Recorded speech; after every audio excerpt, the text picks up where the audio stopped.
I love traveling, and you know I love food, so when I can put the two together, well, I'm a happy girl. Recently, I went on a delicious trip to Milan, and that included visiting some beautiful restaurants, in addition to the spectacular sights. You know, Milan has a great vibe to it. It's got the high fashion side, it's got the art and the architecture, it has the food, it has the passion of Italy in this cosmopolitan city.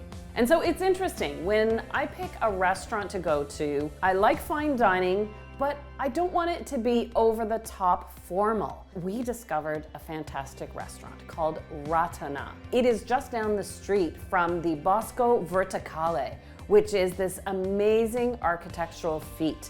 It's two condo buildings that are essentially a vertical forest. There are full-size trees all the way to the top of it. And at the base is this beautiful park that was just blooming with wildflowers. And I really had a sense of place when I was there. What really spoke to me about Ratana was that its menu was a modern take on traditional Milanese cuisine. They had a cotoletta on the menu, the big veal cutlet, but everything just had a twist to it. And you know, I love putting a twist to food. What fascinated me was not how elaborate or fancy the menu was, but actually how simple it was, and how the chef was able to really hone in on specific ingredients. I think our whole table agreed that our favorite dish was a fava bean puree, of all things. How simple is that? A humble bean being the star of a fine dining meal. And that has inspired me to create my stuffed zucchini blossoms served over a fava bean puree. Now, I've got lots of tips and tricks between making the puree and making the stuffed zucchini blossoms so that you can make an elevated, elegant plated appetizer, but it's actually not that complicated.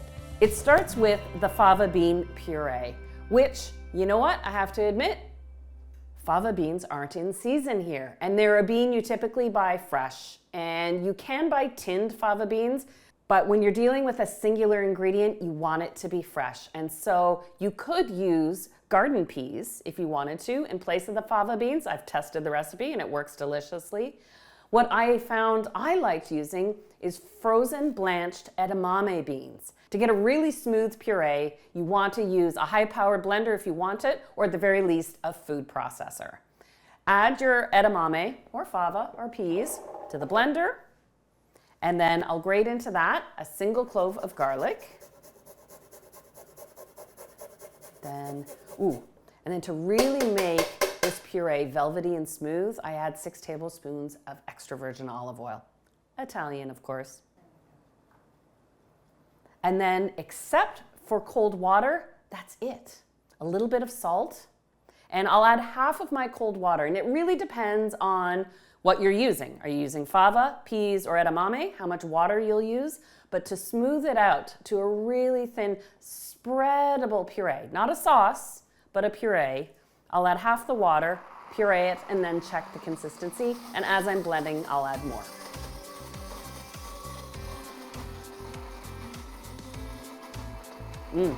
It sure looks beautiful, nice and smooth, and it's amazing how when you add the water, the color turns lighter and paler.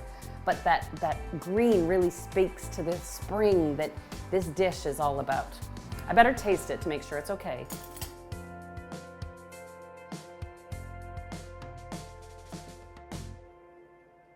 Ooh, so smooth. Ooh, very fresh tasting too. So I'll pour this into a bowl and set it aside. You could make this puree a full day ahead of when you plan on serving it and just store it chilled. With that done, now let's focus on something special, stuffed zucchini blossoms.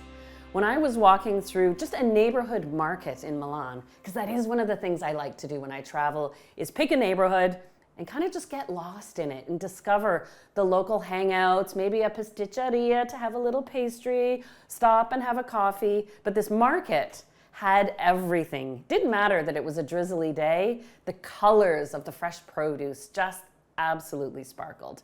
Just about every stall had zucchini blossoms, and those bright yellow flowers with the tiny little zucchini at the bottom are just adorable. They're super mild, and here I have some fresh ones. To get them ready to prepare, what you want to do is wipe them down with a damp paper towel, open up the flower a little bit, and you can take out the stamen in the center, leaves more room for filling. Just make sure they're clean, and then they're ready to go. Now, you have lots of options for the filling. What I want to do with these zucchini blossoms is dip them in a batter and deep fry them. So you get a crunchy outside, and then this soft, mild zucchini blossom is holding a creamy ricotta filling. So I'll stir my creamy ricotta and add a little bit of grated Parmesan cheese. That gives it a little kick. Garlic, of course. I mean, I'm using classic Italian flavors. Whether you're in Milan or Rome or Florence, you're going to find ingredients like garlic and then the chopped fresh basil that I'll stir in. I chop the basil more finely than I might for, say, a pasta sauce or to sprinkle on tomatoes because I want to pipe this filling through a piping bag. So you have to chop it a little finer. Just a little lemon zest and a touch of salt and pepper.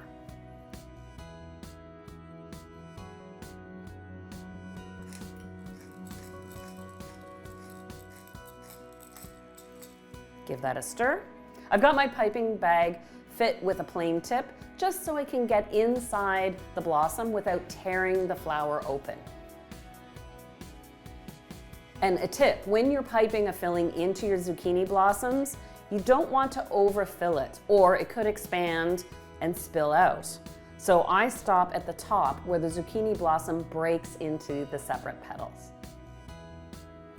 The great thing is you can fully assemble your zucchini blossoms and fill them hours and hours ahead of time. Just store them refrigerated until it's time to fry them. All right, I've got these all lined up on my tray. Before you fry your zucchini blossoms, you want to dust them with a light coating of flour. This absorbs any moisture, so you get a nice separation between the batter and the blossom, and you won't have any leaking. There we go.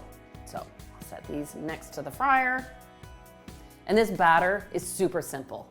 You whisk your flour with a pinch of salt, 1 whole egg, and 1 cup of cold soda water. That really makes this batter crisp up and light and fluffy at the same time. You don't need to add baking powder or baking soda, nothing like that.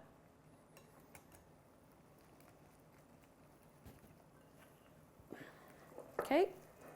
All right, and you just whisk it until it's nice and smooth, simple as could be, and I'll move this over to the fryer so we can fry up the blossoms. So now you can use a pair of tongs or your hands and you just dip the entire blossom as far as you can, gently drop it into the oil, which has been preheated to 375. All right, and these don't take long. Remember, there's nothing raw in the filling. We just want to warm it. And it's all about crisping up the batter. So these only take 3 to 4 minutes.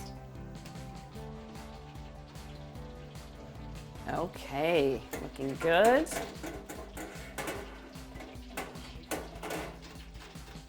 All right, now it's time to plate. You can see that the batter on the blossoms fries up nice and fluffy, but it's not too thick. So I'll set those aside and let's plate. The plating of every course we enjoyed at Ratana was just beautiful. And again, it's the simplicity that spoke to me. So I'm going to put a bit of the edamame puree in the bottom of my bowls, very simply. And then I'm going to add some finishing touches with some just simple whole edamame, out of the shell, of course.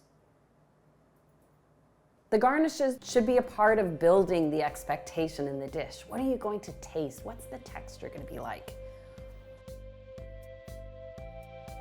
I'll add a few fresh basil leaves, tiny ones, a little drizzle of good extra virgin olive oil,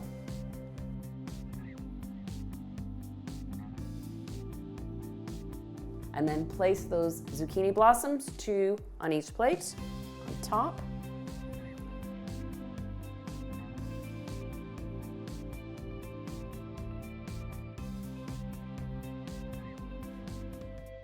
And there it is. It looks complicated. It looks very refined and elegant, but it's fundamentally quite simple. And I can't wait to dive in.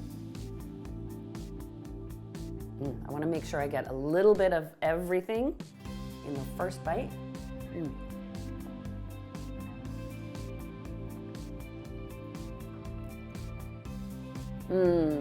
Get the crispy batter. The zucchini blossom itself is super mild, just like zucchini.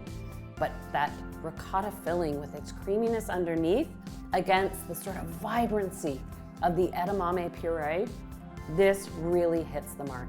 I was thoroughly impressed by the meal we enjoyed at Ratana. It was just so delicious, elegant and refined without being overly complicated. And that's what I wanted to recreate here at home with this appetizer recipe. I hope you'll give this appetizer a try and you can have your own taste of Milan at home. Buon appetito!